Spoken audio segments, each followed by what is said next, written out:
Salut à tous, on se retrouve pour l'épisode numéro 8 de la chaîne Papéyanou. Et je vous invite à vous abonner pour voir les prochaines vidéos. On va commencer ce montage par deux cascades situées sur le spot des 3 bassins à Saint-Gilles. Des cascades bien rafraîchissantes après une petite marche au chaud.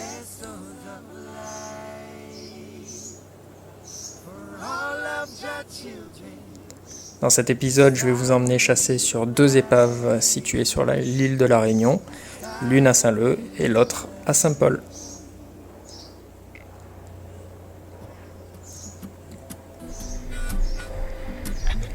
On commence sur des fonds entre 22 et 24 mètres avec l'épave de la Barge située à Saint-Paul.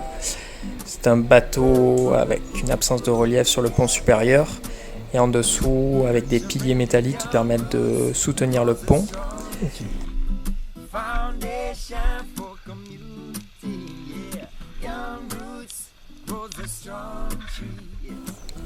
Il y a un sable noir qui jonche le tour de l'épave, ce qui nous permet de croiser des jobs, des carangues qui viennent se mettre à trous ou des capitaines comme là, un individu qui vient de s'empaler sur la flèche.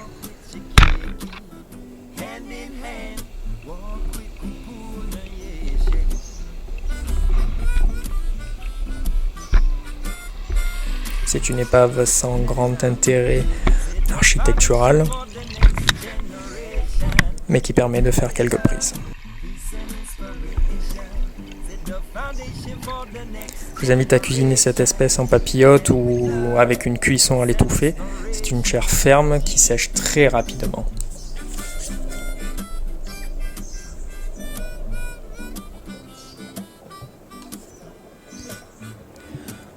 On continue sur Saint-Leu avec son épave l'Antonio Lorenzo, qui a été coulée artificiellement à la sortie d'une réserve.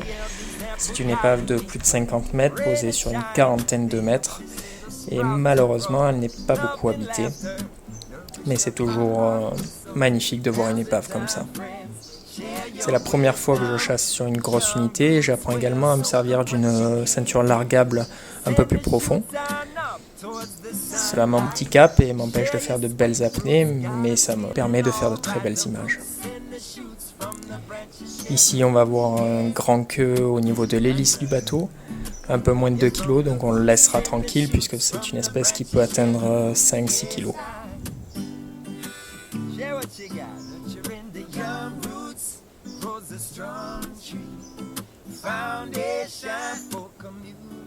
Je vous laisse l'image de ma remontée pour voir l'épave un peu mieux. Et aussi la corde de ma largable que j'ai choisi de couleur jaune-verte afin de bien la repérer sous l'eau et quelle que soit la profondeur.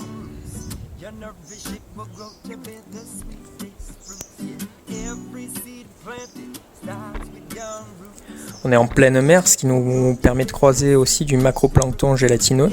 Ici un Beroe ovata, qui est sublimé par les rayons du soleil qui font ressortir les couleurs sur sa peau gélatineuse.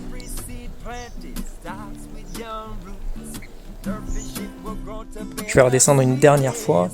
La mer s'est levée, le vent et le courant s'intensifient. Vous allez voir qu'il y a une vague même qui me fait rater mon canard.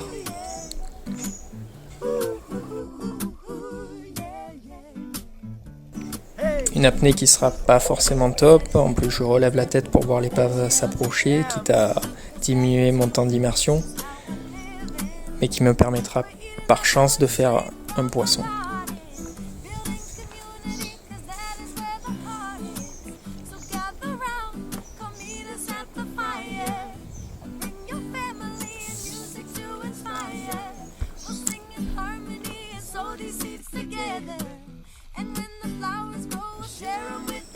C'est une image magique lorsqu'on voit l'épave se découvrir au fur et à mesure qu'on arrive profond.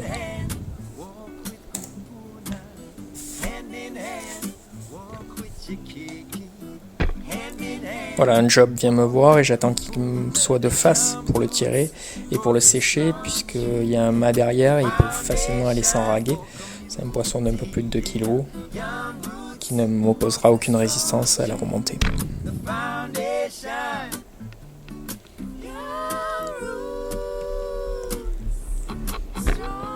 Voilà, les conditions météo se sont dégradées et c'est une des possibilités du climat réunionnais. J'en profite pour remercier Lucas et Elliot, le trinôme de la journée, ainsi que Romain le barquero. Et je vous dis à très bientôt.